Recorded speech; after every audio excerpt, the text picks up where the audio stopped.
Welcome to the sales perspective aspect of the most profitable market program presented by the McIlvaine Company, and I'm Bob McIlvaine.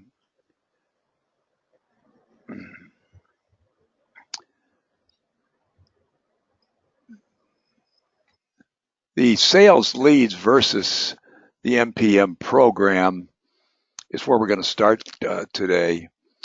Sales leads are valuable where the company is not already communicating with the prospect and the decision will be made on price and delivery. High performance combust flow and treat product decisions are generally made on the lowest total cost of ownership. This requires activity long before a request for quotation is made. Whether the order will come in 6 months or 24 months, the pursuit should be continuous. By forecasting the purchases for each prospect, a much more effective sales program can be initiated. So if you compare sales leads to this new MPM forecast approach, in terms of profitability focus, sales leads are pretty much random, and some of them could be profitable and some of them could not. The MPM forecast approach selectively chooses those with higher profitability. In terms of the value of pursuing a particular sales lead, it may not be very promising, whereas with the MPM approach, you know that these are potential sales. And relative to timing, the MPM approach is particularly useful for the high performance products, which really need to be identified in terms of the projects years or months ahead of time.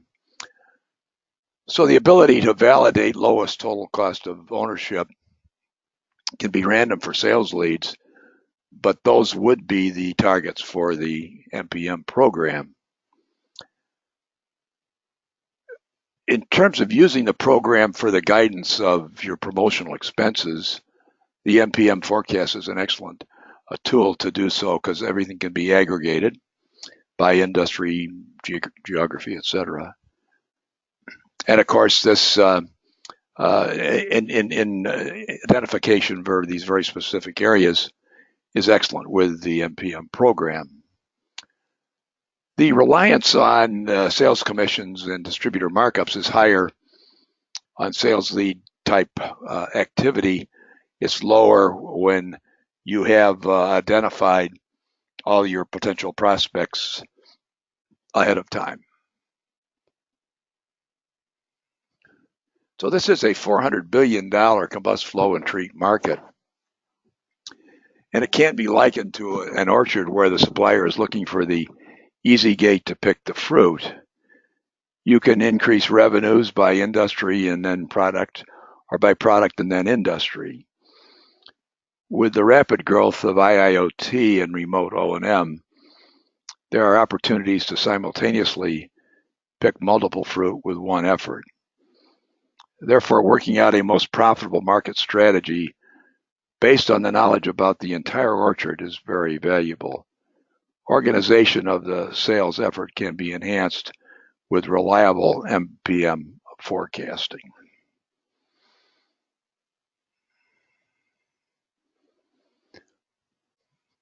Where are the high growth, most profitable markets? This is a difficult and continuing challenge because the outlook can change quickly. Just within the last few months, Exxon and Chevron both announced multi-billion-dollar shale extraction investments in the U.S. So these are going to completely change the oil and gas outlook for the world. Ramifications of changes in one market affect the others. The expansion of the oil and gas extraction market in the U.S. Makes it the dominant oil supplier and will have direct impact on the oil and gas transport and processing and refining in the U.S., and then the construction of LNG, petrochemical, and plastics manufacturing facilities. It will have indirect impact on many U.S. industries which serve the oil and gas industry, and those for whom energy is a major cost. It will have negative impact on investment in other areas of the world for subsea extraction, tar sands, and oil and gas investments in the rest of the world. This is depicted graphically here, where you see the oil and gas products being used in feedstocks, then in basic chemicals, then in chemical intermediates, and in final products. And these final products then have a number of end users. And for instance, something like the electronics industry is served by clean rooms where there are lots of combust flow and treat products. The power generation industry serves all these plants.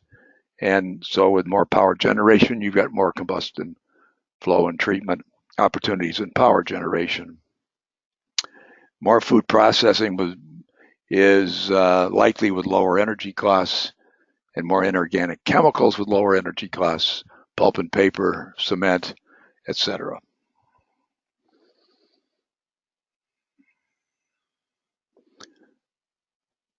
The LTCOV, which is the lowest total cost of ownership validation, is of high importance. It's one thing to establish that you have the lowest total cost of ownership or best product, but proving it is another thing.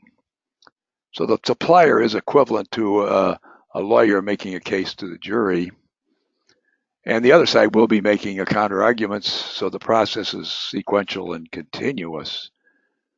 The process can be made by multimedia, websites, magazine articles, conference speeches, and in person.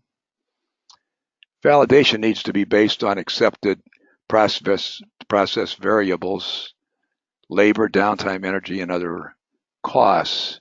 And the McIlvaine Company has been gathering this sort of information for 44 years. Subject matter expert testimony is more convincing if the expert has a body of evidence to support his conclusion. So a good lawyer assembles all the evidence and presents it in a way to support his assertions. McIlvaine has created decision guide templates, which can be expanded to provide the body of evidence. A subject matter expert who helps prepare and then is most knowledgeable about the decision guides becomes a subject matter ultra expert and provides the most credible testimony. These forecasts can be produced cost effectively for the individual owners. And one reason is that 550 companies purchase 60% of all the combust flow and treat products, and they operate 10,000 plants. The MPM for individual plants is important in terms of service and purchase of general performance products. Most CFT purchasers have environmental emissions as well as safety issues resulting in the availability of detailed government information. The production of power can be determined in megawatt hours. In terms of other types of industries, the tons of iron, ethylene, or pulp can all be determined for each plant and accurate forecasts made. 95% of the CFT purchases are made for existing plants, whether it be replacement or expansion. So the customers are really known if you take the time to aggregate them all. The purchase of high-performance products can be anticipated months or years in advance. Sales leads are not the route to selling high-performance products. McIlvaine maintains plan and project databases for many industries.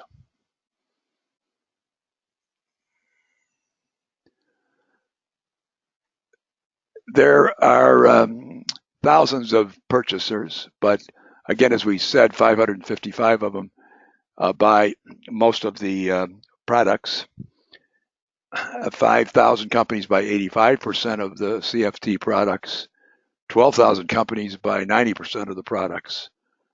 And there's a trend toward the centralized purchasing with the validation of the total cost of ownership Companies like ArcelorMittal are leading the way in this effort, and they would be buying for multiple plants in one purchase order.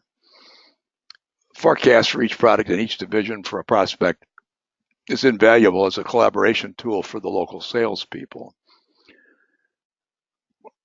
If your local salespeople all have identified a particular opportunity for each division in a particular plant, they have a basis for collaboration.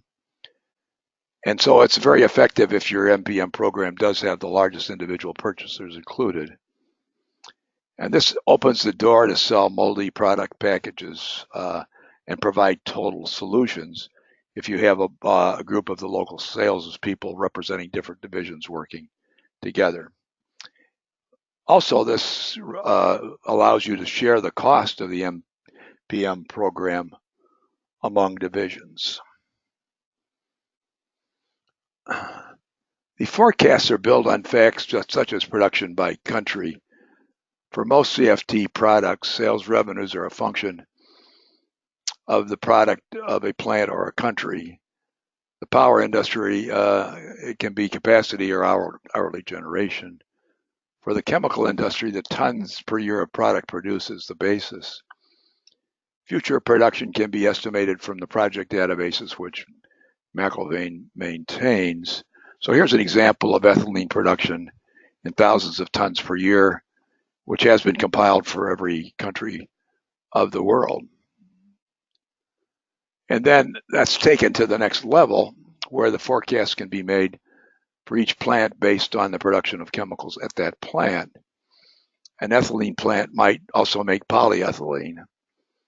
Some plants making chlorine reuse it in multiple processes like Vaca Chemie, and the CFT MPM for each process can be predicted using the production forecasts and then arriving at the total plant purchases. So here is an example, for instance, that's of at a very high level, which would be just valve purchases by these various different companies. And of course, this then can be broken out in the terms of valves into 12 different types of valves. And this is an example where it's taken to the next level, where we do then determine what are the revenues that would generate high profit margins, and they might be trunnion ball valves for isolation or ball valves for control. And the growth rate for the industry, the percentage of high profit for that particular industry, the market share, and therefore the MPM potential are determined in that manner. And then it similarly can be done for individual operators such as Chevron, ExxonMobil, and LyondellBasell. So the basis for the whole MPM forecast, you start with the serviceable obtainable market from one of the McIlvaine multi-client reports, or from many of the special reports that we've prepared. Custom reports utilize the extensive information in the project and plant databases, plus lowest total cost of ownership information appearing in the decision systems, and result in the MPM forecasts which are needed.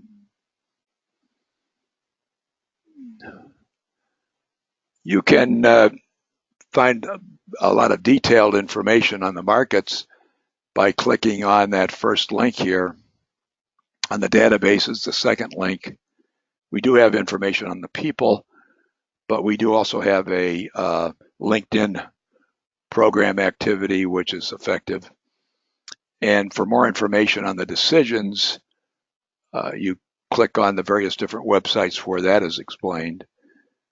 And I'm Bob McIlvaine, and this is my contact information, and I would be pleased to talk to you and answer any questions that you may have. Thank you.